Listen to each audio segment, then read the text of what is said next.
Shanghai did not collapse with a bang. It faded. There was no single headline, no dramatic crash, no official announcement declaring the end of an era.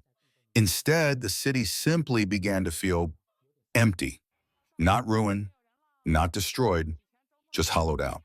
And if you live here, you don't need GDP figures or policy briefings to understand what's happening. You feel it the moment you step outside. This is a city that once overwhelmed you. Shanghai used to press against your senses: noise, crowds, neon, urgency. It moved too fast, demanded too much, and never apologized for it. People complained about the congestion, the stress, the endless competition. Now those complaints feel almost nostalgic, because what has replaced them is far more unsettling: silence. Walk through Shanghai today and something feels off. The streets are too wide for the number of cars. The sidewalks are too clean, too empty.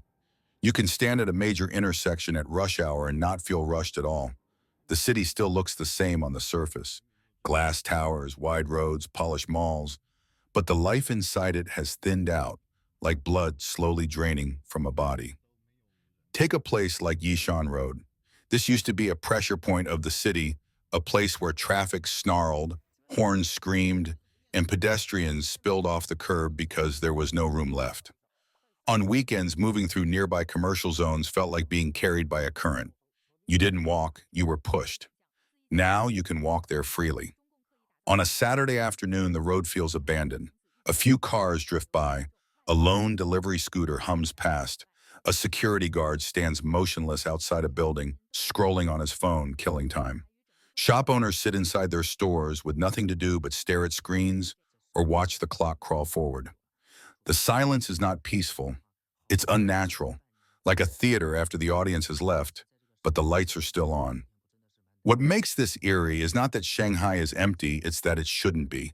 This is a city of more than 20 million people, one of Asia's largest urban economies, a place that once defined speed, ambition, and consumption. Yet entire blocks now feel like they are waiting for people who never arrive. The strangest part is how gradual it has been. There was no moment when residents collectively said, everything just collapsed. Instead, people noticed small changes. A restaurant that used to be full on Friday nights suddenly had open tables. Then entire sections closed. A shopping mall that once bustled until midnight started shutting down by 9. Then by 8, escalators stopped running. Lights were turned off to save electricity. Cinemas quietly cut their show times. Bars stopped restocking alcohol because there weren't enough customers to justify it. At first, people told themselves it was temporary, a slow season, a policy adjustment, a post-pandemic lull. But months passed, then years, and the crowds never came back. Even peak hours have lost their meaning. 5 o'clock on a weekday used to trigger a flood. Office workers pouring out of buildings, rushing towards subways, food courts, shops. Today, that hour arrives with barely a ripple. Malls feel like museums of consumption, open but largely unvisited. You can walk through multiple floors without hearing a conversation. Night used to be Shanghai's second shift. When other cities slept, Shanghai glowed brighter. Streets were alive with late dinners, karaoke, bars, convenience stores buzzing with activity. Now, after dark, the city feels cold. Neon signs still flicker, but they shine on empty sidewalks. A city that once refused to sleep now goes to bed early, not because it wants to, but because there is nothing left to stay awake for. Tourist areas tell the same story. Places that once defined Shanghai's global image, shopping streets, landmark districts, entertainment zones, now operate at a fraction of their former capacity. Where visitors once lined up to take photos and buy souvenirs, you now see shuttered storefronts with faded posters still taped to the glass. Some have been closed so long that dust has become part of the display. Store closures have become routine, almost invisible. A shop opens, struggles, and disappears within weeks. Another takes its place, hoping for better luck, only to suffer the same fate. For rent, signs no longer signal opportunity, they signal permanence. In the past, prime locations required massive transfer fees just to get in the door. Today, even with rent slashed, no one wants to take the risk, Some locations have changed hands 2 or 3 times in less than a year. Each new owner burns through savings, hoping traffic will return. It doesn't. Eventually, the lights go out again. Meanwhile, rent continues to drain what little capital remains, turning small business dreams into slow financial suffocation. This is not limited to marginal areas. Even core districts, places that once felt immune, are quieter than they should be, even on weekends. Entire sections of malls are sealed off. Surviving shops rely more on delivery apps than walk-in customers, turning physical storefronts into little more than packaging stations. Milk tea brands that once symbolized youth spending power now stand idle, their employees scrolling phones behind the counter. Cinemas, once packed with weekend crowds, operate half-empty rooms. Every cut, every closure sends the same message. Demand has vanished. And when demand disappears, fear replaces confidence. Housing reflects this fear more clearly than any statistic. For years, property was the foundation of security. Buy a home and everything else would follow: status, stability, a future. That belief has collapsed. Prices in Shanghai have been sliding steadily, erasing nearly a decade of gains in the second-hand market. What once felt like an asset now feels like a trap. In other cities, the situation is even more brutal.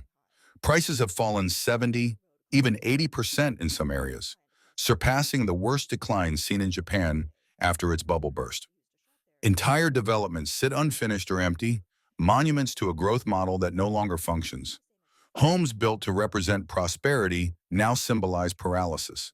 Rents have fallen sharply too. Even poorly maintained apartments far from city centers struggle to find tenants. Some lack stable utilities, yet still sit vacant. Landlords lower prices again and again, but renters are scarce. People are afraid to commit, not just to leases, but to life plans. Consumption has collapsed under this fear. Many residents appear wealthy on paper, owning property and assets, but are cash poor. Their money is locked in depreciating homes. With incomes unstable and layoffs looming, spending stops. Restaurants see half their former customer numbers. Delivery drivers struggle to complete even 20 orders a day.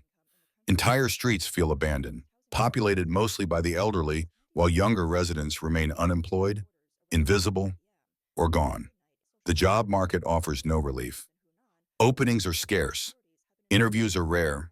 Competition is merciless. Salaries decline with each offer.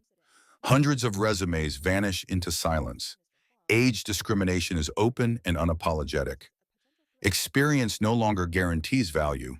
It often disqualifies you. On the outskirts of the city, before dawn, people gather hoping for day labor. Construction, moving, cleaning. They wait for hours, sometimes all day, only to return home empty-handed. When they do find work, the pay barely covers food. Survival has replaced progress.